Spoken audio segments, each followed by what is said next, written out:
வணக்கம். இது ஐபிசி தமிழின் இன்றைய முக்கிய செய்திகள். முதலில் தலைப்புச் செய்திகள். வவுனியா போலீசாரின் அசமந்தம், வீதியில் நடந்த பரிதாப மரணம். நாங்கள் கிட்டத்தட்ட 30 வருடங்கள் தனிநாடு நடத்திய இனம். சபையில் அர்ஜுனா ஆவேசம். நாட்டில் இதுவரை 66 துப்பாக்கிச் சூட்டு சம்பவங்கள் பதிவு, பலர் பலி. வவுனியா சைவ பிரகாச மகளிர் கல்லூரியில் 10 மாணவிகள் 9A தர சித்தி பெற்ற சாதனை. லண்டன் விமான நிலையத்தில் இலங்கையர்கள் உட்பட ஆசிய நாட்டவர்களை மிரட்டிய பெண். கொத்தலாவல பல்கலைக்கழக மாணவர் சேர்க்கையில் அனுரஹரணி இடையே கருத்து வேறுபாடு. ஆணி பலகை வீசி மடக்கி பிடிக்கப்பட்ட மண்டிப்பர். பருத்தித்துறை போலீசார் அதிரடி. புது குடியிருப்பில் உயிரிழந்த வர்த்தகர்களுக்கு நினைவேந்தல். தொடர்பான விரிவான செய்திகள். வவுனியா கூமாங்குளம் பகுதியில் மோட்டார் சைக்கிளில் பயணித்த இளைஞரை போலீசார் தடுத்து நிறுத்த முயன்றபோது அவர் உயிரிழந்துள்ளார்.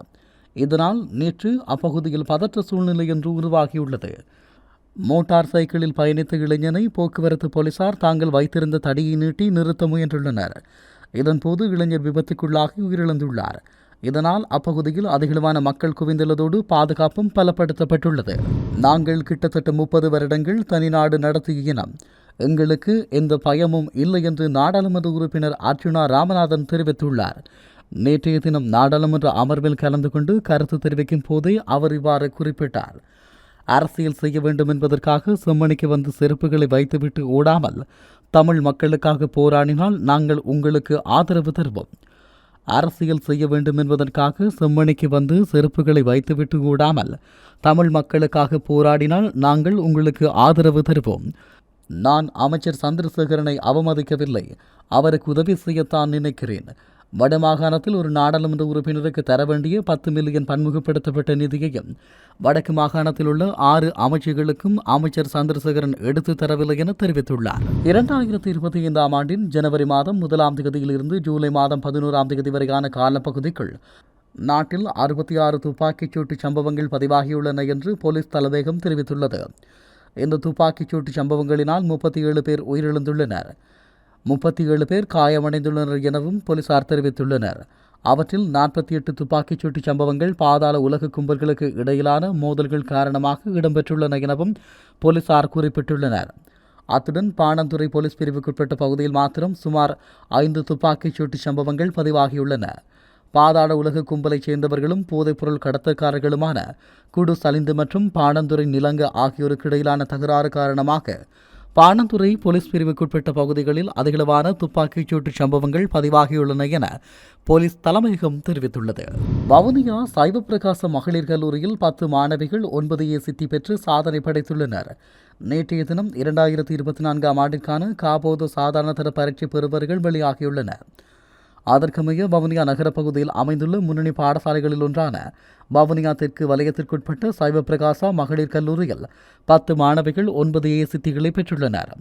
பிரசாந்தன் கரணி, சிவரூபன் மகளிசை, சிவனேஸ்வரன் சிவிகா, அஜந்தன் வர்ணிகா, அஜித்குமார் கரணியா, சுவேந்திரன் தன்சிகா, தவசீலன் கவிசா, தவபாலன் அர்ச்சனா, வோல்டர் விதுசாலினி, துதர்சன் பேரலில் ஆகிய மாணவிகள் 9A சித்திகளை பெற்று சாதனை படைத்துள்ளனர். பிரித்தானியாவின் லண்டன் ஹீத்ரோ விமான நிலையத்தில் வேலை செய்யும் தமிழர்கள் உட்பட ஆசிய நாட்டு பணியாளர்களை பிரித்தானிய பெண்ணொருவர் கடுமையாக சாடியுள்ளார். ஹீத்ரோ விமான நிலையத்தில் தமிழர்கள் உட்பட ஆசிய ஊழியர்கள் ஆங்கிலம் பேச தெரியாதவர்கள் எனவும் அவர்களை நாடு கடத்த வேண்டும் என்றும் குற்றம் சாட்டி வெளிநாட்டினரை வெறுக்கும் வகையில் ஒரு பிரித்தானிய பெண் சமூக ஊடகங்களில் பதிவிட்டுள்ளார். லண்டனில் தரையிறங்கிய பிறகு பெரும்பாலான விமான நிலைய ஊழியர்கள் ஆசியாவைச் சேர்ந்தவர்கள் என்பதை லூசி வைட் தனது பதிவில் குறிப்பிட்டுள்ளார். ஹீத்ரோ விமான நிலையத்தில் பெரும்பாலான ஊழியர்கள் ஆசிய நாட்டவர்களாக உள்ளனர். அவர்களுக்கு ஆங்கிலம் பேச தெரியாது. மொழி புலமை இல்லாதவர்களை ஏன் விமான நிலையம் போன்ற முக்கிய இடங்களில் பணியாற்ற அனுமதிக்கப்படுகின்றனர் என பெண் ஆதங்கம் வெளியிட்டுள்ளார். இவ்வாறானவர்களை பிரித்தானியாவில் இருந்து நாடு கடத்த வேண்டும் எனவும் லூசி வைட் கோரிக்கை வைத்துள்ளார்.